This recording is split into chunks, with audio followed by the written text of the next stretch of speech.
हाय, कैसे हैं आप लोग। मैं भी ठीक हूँ। अभी मैं गांव में हूँ, खाना बनाने जा रही हूँ। सुबह अपने हस्बैंड को चाय बना के पिला दी हूँ और मेरी भी तबीयत नहीं ठीक है, क्योंकि मैं भी कल परसों से बहुत बीमार चल रही हूँ। जैसे करवा चौथ ना, आप लोगों ने मेरा वीडियो देखा ही था, मैं कितनी बीमार पड़ गई थी। पेट में बहुत ज़्यादा दर्द था, तो कल मुझे बहुत दिक्कत हो गई थी। मेरे पेट में बहुत ज़्यादा दर्द था। फिर बाबू गया, डॉक्टर को लेके आया, इंजेक्शन लगवाया, दवाइयाँ दिलाई तो आराम था। लेकिन अभी भी थोड़ा हल्का हल्का दर्द हो रहा है, तो अभी दवाइयाँ खाई हूँ, अब तो आराम लग रहा है। आज मैं अपने हस्बैंड को बिल्कुल नहीं ध्यान दे पाई हूँ, क्योंकि मुझे ही इतनी दिक्कत हो गई थी। और मतलब ना, वो भी बहुत परेशान थे, मैं हस्बैंड भी मेरे, कि मतलब मुझे तो इतनी परेशानियाँ हैं भी और इनको भी। ये बोलते हैं कि चावल खाई हो इसीलिए है। मैंने कहा नहीं भाई, चावल वावल से नहीं, पता नहीं किस तरह हो रहा है। फिर बाबू जहाँ से मतलब लेते हैं दवा, वहीं मंझनपुर से, तो उनसे फ़ोन लगा के पूछा कि मम्मी को फिर बहुत ज़्यादा दर्द है, तो क्या करें सर। तो बोले कि अब पहले मम्मी का आप अपने अल्ट्रासाउंड करवाइए, तब पता चलेगा, क्योंकि 3-4 बार इस तरह हो गया, इतना ज़्यादा दर्द होता है। अल्ट्रासाउंड के लिए बोले हैं। अब आप लोग तो मेरी मजबूरी समझते ही हो कि मैं हस्बैंड का इलाज करवाऊँ कि अपना करवाऊँ, मेरे कुछ समझ में नहीं आता है। भगवान चारों तरफ से मुसीबतें ही मुसीबतें मुझे दे रहा है। इतनी परीक्षा मेरी ले रहे हैं कि पूछिए मत। अब मैं अपना इलाज करवाऊँ कि हस्बैंड का करवाऊँ। आप लोगों से तो कुछ छुपा नहीं, आप लोग तो सब जानते हो, और सब मेरे बारे में मैं आप लोगों से बताती हूँ हर छोटी बड़ी बातें, क्योंकि मैं आप लोगों से कुछ नहीं बताती हूँ। आप मेरी यूट्यूब फैमिली हो, मैं आप लोगों से सारी छोटी छोटी बातें बताती हूँ। अब समझ लीजिए, मुझे इतना परेशानी, इतना दर्द हो रहा था कल की, लग रहा था मेरे प्राण निकल जाएंगे। दोपहर मतलब सुबह से दर्द था 11-12 बजे से, पर मैंने नहीं बताया। मैंने कहा होगा इसी तरह, थोड़ा बहुत है, गैस वैस की वजह से होगा। तो जैसे जैसे शाम हो रही थी उसी तरह बहुत ज़्यादा दर्द हुआ। फिर बाबू बोलता है मम्मी, जब हल्का दर्द रहता है कोई चीज़ ना आपको, तो आप नहीं बताती हो बिल्कुल। अगर थोड़ा थोड़ा दर्द होता बता देती तो आपको कितनी परेशानी होती। फिर गुस्सा कर रहा था, तो मैंने कहा बाबू, मैंने सोचा ठीक हो जाएगा, इसीलिए मैंने नहीं बताया। फिर डॉक्टर को बुलवाया, तुरंत एक इंजेक्शन लगवाया। वो दवा दे रहे थे, बस इंजेक्शन नहीं लगा रहे थे। तो बोला कि इंजेक्शन लगा दीजिए, नहीं मम्मी का दर्द दवा में नहीं ठीक होगा, क्योंकि उनको दर्द बहुत ज़्यादा है। आराम था। अभी मैं चाय पी हूँ और एक बिस्किट खाई हूँ और दवा खा ली हूँ।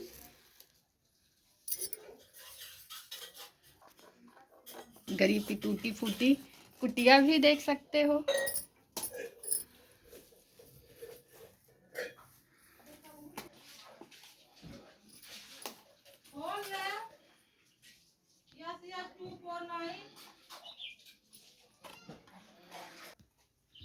मैं यहाँ आई हूँ ना, तो किसी को बिल्कुल अच्छा नहीं लग रहा मेरे यहाँ आने से।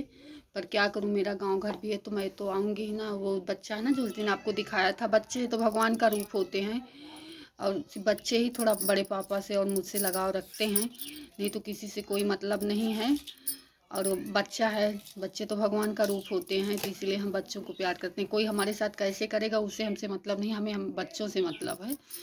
बड़े तो बड़े हो गए हैं, वो अपना अपना देखेंगे, हमारा थोड़ी कोई देखेगा। अब बच्चे तो, जैसे मैं अपने बच्चों को प्यार करती हूँ, वैसे बच्चों से मुझे बहुत प्यार है, बहुत लगाव है। बच्चों को मैं कभी मतलब वो नहीं करती हूँ, मैं बच्चों से प्यार करती हूँ। किसी का भी बच्चा हो, मेरे लिए अपने ही जैसे बच्चे हैं वो। तो वो नहीं मानता, वो सारा दिन अपने बड़े पापा के पास रहेगा। आज जाने के लिए बोल रहे थे, रिक्शा भी बुला लिए थे, लेकिन अभी नहीं जा पाई हूँ। शायद आज मेरी तबीयत नहीं ठीक है, तो नहीं जाऊँगी, सुबह सुबह ही निकलूँगी। और ये बोल रहे थे कि सुबह निकलती हो तो फिर डायलिसिस में इतना लंबा सफ़र करके जाओ, डायलिसिस करवाओ, तो मुझे दिक्कत होती है। अब देखो क्या करते हैं। तो बाबू तो बोल रहा था कि पापा, जब मम्मी की तबीयत नहीं सही तो किसी तरह आ जाओ और एडजस्ट कर लो, कल चलेंगे। देखो क्या होता है, आज जाती हूँ कि कल जाती हूँ, आप लोगों से बताऊँगी ज़रूर। जब दुख आता है तो चारों तरफ से आता है। मैं यहाँ रहती भी नहीं हूँ, तो देख टूट फूट गया है।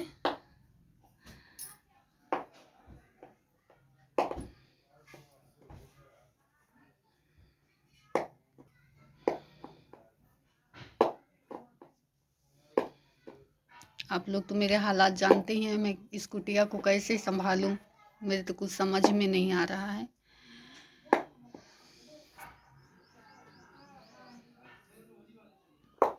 मतलब मेरा सब कुछ अंधकार में पड़ा है। बच्चों की पढ़ाई लिखाई भी नहीं हो रही है, घर भी टूटा फूटा है, हस्बैंड का इलाज करवा रही हूँ।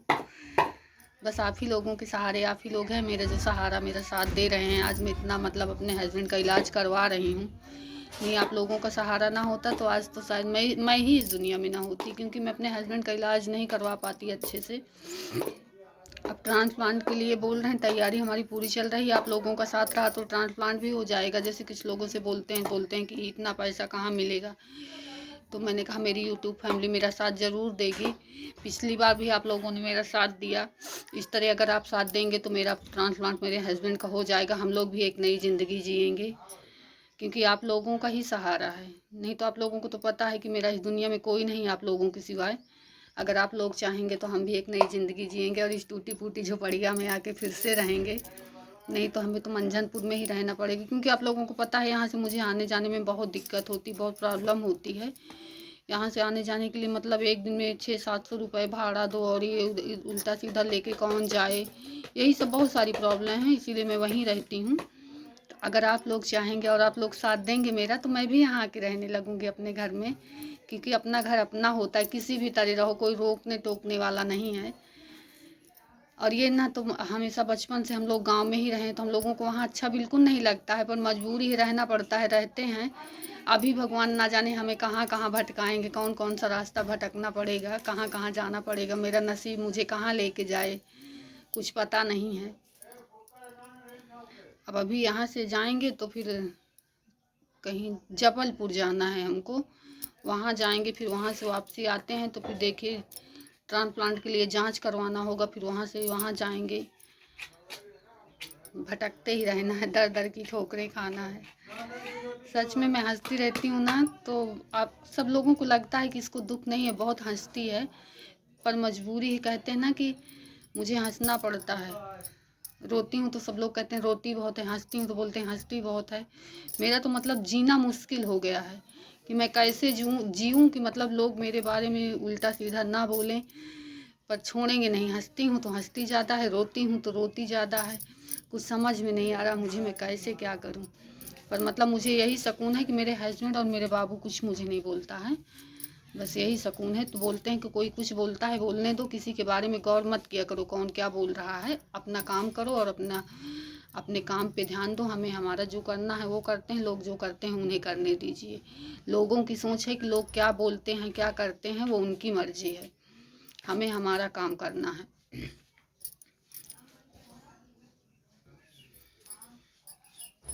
अभी हस्बैंड मेरे बाहर बैठे हैं, 2-4 लोग बैठे हैं, उन्हीं के पास बैठे बातें करें। तो इस मुसीबत में तो कोई बोलता भी नहीं है अच्छे से, जैसे मतलब कोई हमें पहचानता ही नहीं है, जानता ही नहीं, इस तरह हमारे साथ व्यवहार होता है। तो यही बोलती हूँ ना कि किसी के साथ इतना बुरा व्यवहार नहीं करना चाहिए। मतलब मैं ये नहीं बोलती हूँ कि किसी को हो जाए, मैं तो भगवान से यही बोलती हूँ कि भगवान अब इतना बड़ा दुख किसी को मत देना जिस तरह मुझे दिया है। पर इतनी दुख और बीमारी और इतनी कठिनाइयों में इंसान को साथ देना चाहिए कि हमारे मतलब है, एक इंसान है, ये भी इसका साथ दो। लेकिन साथ देने की बजाय लोग 4 बातें करते, ऐसे रहती है, ऐसे करती है, ये करती है, वो करती है। पर कुछ नहीं, फिर भी मैं हंस के सह लेती हूँ, क्योंकि भगवान की मर्जी है, उनके बगैर तो एक पत्ता नहीं हिलता है। तो मुझे मतलब इतनी बड़ी बीमारी या इतना दुख क्यों मिलता, जब मेरे नसीब में लिखा है तभी तो मुझे मिल रहा है। और जो जो सुनने को मिल रहा है वो भी मेरे नसीब में है, इसीलिए मैं सुन रही हूँ।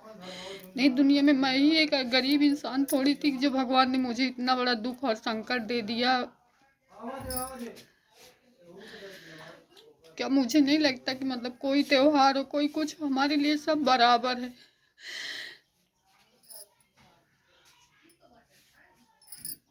मैं भी चाहती हूँ कि अपने पति के साथ, अपने बच्चों के साथ अच्छे से रहूँ, अच्छे से त्योहार मनाऊँ, कुछ भी करूँ, लेकिन मैं नहीं कर पाती हूँ।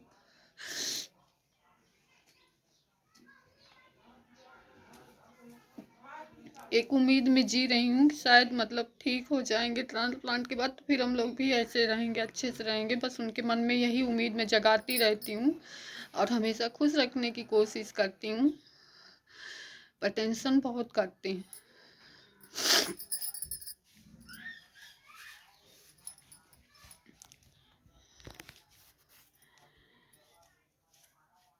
अब दवाइयाँ बिल्कुल ख़त्म है, कल से दवा ख़त्म है। मैं तो एक एक करके दवा देती हूँ तो पहचान जाते, नहीं तो ऐसे नहीं जानते हैं। कल दवाइयाँ सारी इकट्ठे दे दी थी, मैंने कहा मेरी तबीयत नहीं सही है, तो सारी गोलियाँ एक साथ में दे दी हूँ, तो नहीं पहचान पाएँ कि मतलब कौन सी दवा है कौन सी नहीं है। उनकी दवा ख़त्म है, और अभी मेरे पास बजट भी नहीं कि दवाइयाँ लेके आऊँ। इसी तरह में थोड़ा ज़्यादा दिक्कत हो जाती है, क्योंकि जब दवा ख़त्म हो जाती है, दवा नहीं रहेगी, एक भी दिन के लिए दवा ख़त्म नहीं होनी चाहिए। और मेरी दवा तो कल से ख़त्म है, बस गैस की और बीपी की दवा है, वही खाते हैं। कल से दवाइयाँ ख़त्म है, अभी दवाइयों के लिए मेरे पास बजट भी नहीं कि मैं जाऊँ लेके आऊँ दवाइयाँ। अब तो कल हम जब जाएंगे तभी फिर दवाइयों का कुछ करेंगे। दवाइयाँ ख़त्म हो जाती हैं, एक दिन अगर दवाइयाँ ख़त्म हो गई तो दिक्कत हो जाती है। तो आज तो मेरे पास हस्बैंड की 2 दिन से दवाइयाँ ख़त्म हैं। बाबू ही कुछ करेगा, वही कहीं ना कहीं से व्यवस्था करेगा और लेके आएगा दवाइयाँ।